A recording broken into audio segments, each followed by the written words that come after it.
This is a Salvia divinorum, leaves in extract, trip report by Neuman, posted to Erowid.org on April 25, 2007.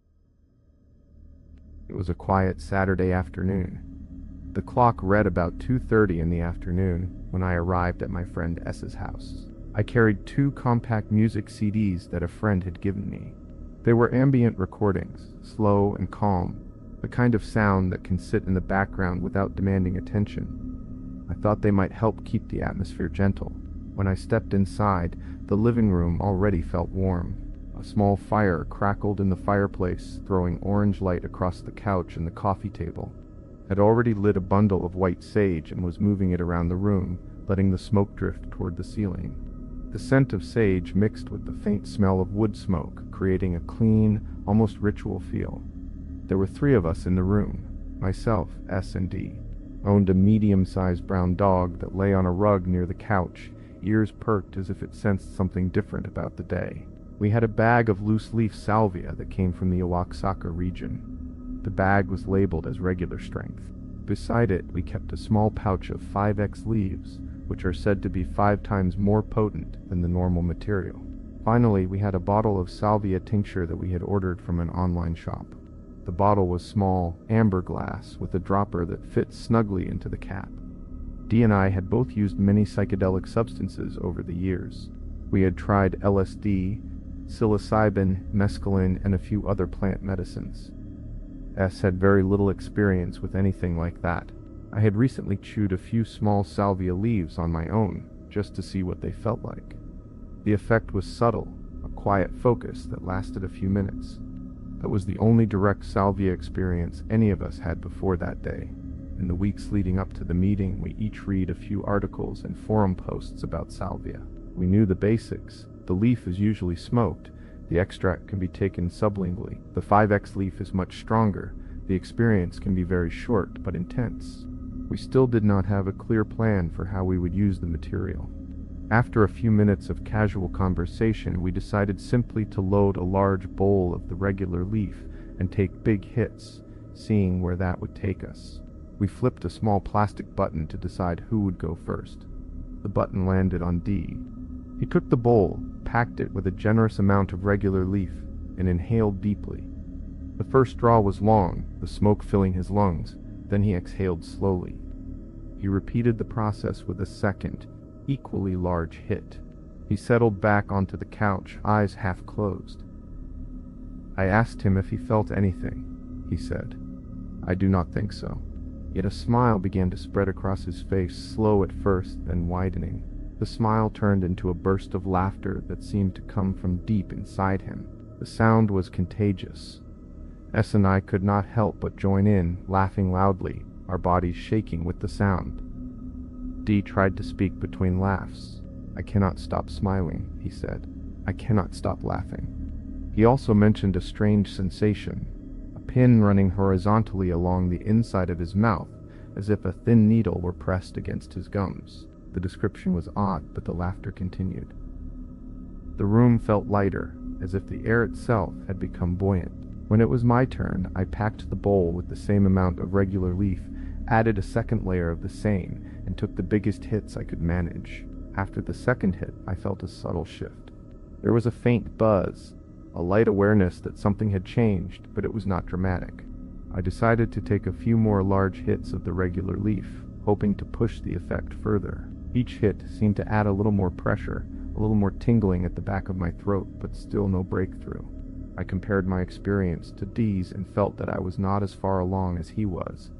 D then decided to try the 5x leaves. He placed a thin layer of regular leaf at the bottom of the bowl, then added a generous amount of the 5x material on top. He inhaled hard, the smoke thick and hot. He sat back down and we watched his face. A look of disorientation crossed his features, his eyes scanning the room as if trying to locate something. He stood up abruptly, as if compelled to move somewhere.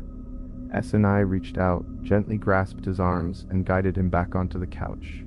We told him that everything was fine, that he should simply sit and let the experience settle. He seemed confused but complied, lowering himself onto the cushions again. While he sat, D stared at his own hands, his fingers moving slowly, almost as if he were watching a puppet show. He later told us that he felt as though steel pins had become the hinges of each of his joints, like the metal rods that hold a medical skeleton together. The description was vivid, and we could see that he was now in a place far removed from the ordinary room. He tried to explain more, but his words became fragmented, and I could not recall the exact details. I was beginning to feel a mild effect myself, a light fog at the edges of my thoughts. I decided to follow D's lead. I loaded a bowl in the same way, regular leaf at the bottom, 5x on top, and took 2 large hits. The second hit seemed to be the point at which everything changed. I cannot describe the transition in precise terms. The memory of it is fuzzy because I recorded this report the next morning. What I do remember is that the familiar outlines of the living room dissolved. The sense of reality that I had carried with me up to that moment vanished, as if a generator had short-circuited.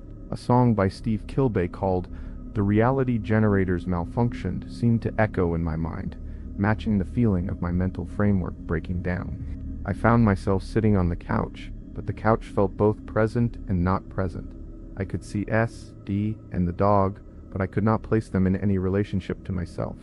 I could not tell whether they were friends, strangers, or merely figures in a scene. The room was still there, the fire still crackled, but the meaning of those details was stripped away.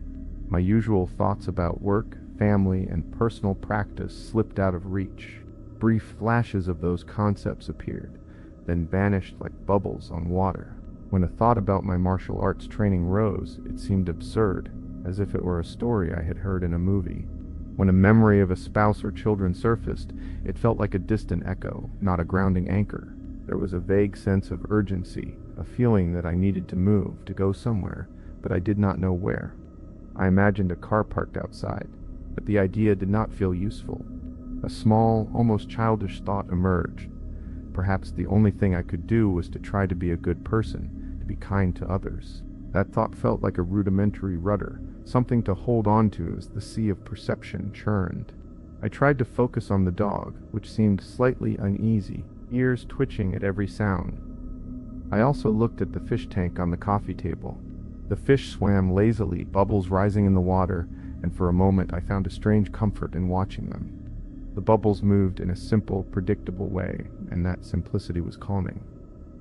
Time became impossible to gauge. I later asked S how long it had been since the last 5x hit. He guessed 20 to 30 minutes, but the estimate did not feel right. It might have been longer, or perhaps shorter. The sensation of time itself was warped. At one point I realized that I had forgotten I had smoked anything at all. The bong sat on the table, glass and metal, a silent witness to the event. When I finally noticed it, I wondered whether the glass had taken me into this space, or had taken me out of another space. I could not tell which reality was more real, or whether I needed more of the plant to move deeper, or whether stopping would bring me back. A small revelation came. There were at least 2 layers of reality present. One was the ordinary room with fire and music. The other was a more abstract, stripped-down field where thoughts were reduced to simple impulses. I could choose to stay in the ordinary layer by inhaling again, or I could let the experience fade and return to the everyday world. That realization gave me a little peace, and I began to speak to S and D again, checking that they were okay. Their voices sounded distant but familiar. I asked whether everything was all right, and they replied that they were fine, that the experience was moving them in a direction that felt safe. Slater asked me, "How was it? Was it good or enjoyable?"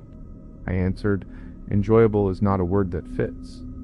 Perhaps educational, but not enjoyable." He then asked, "Was it worthwhile?"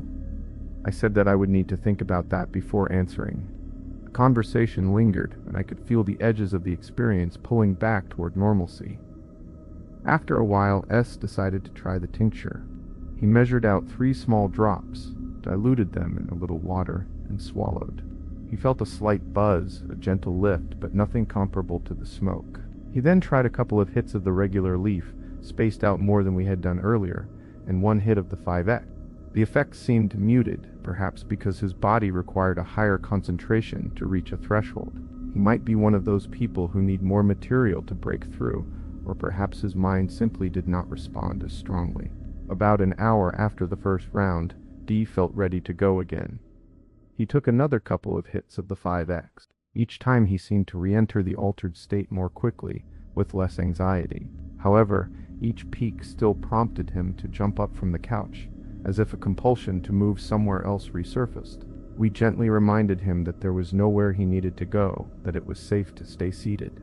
He complied, though at one point he wondered whether we were playing a trick on him. I could understand his suspicion. The experience felt like a prank played by the mind. During the later rounds, I did not see any vivid visual patterns that Dee described, such as folds in reality or layers bending.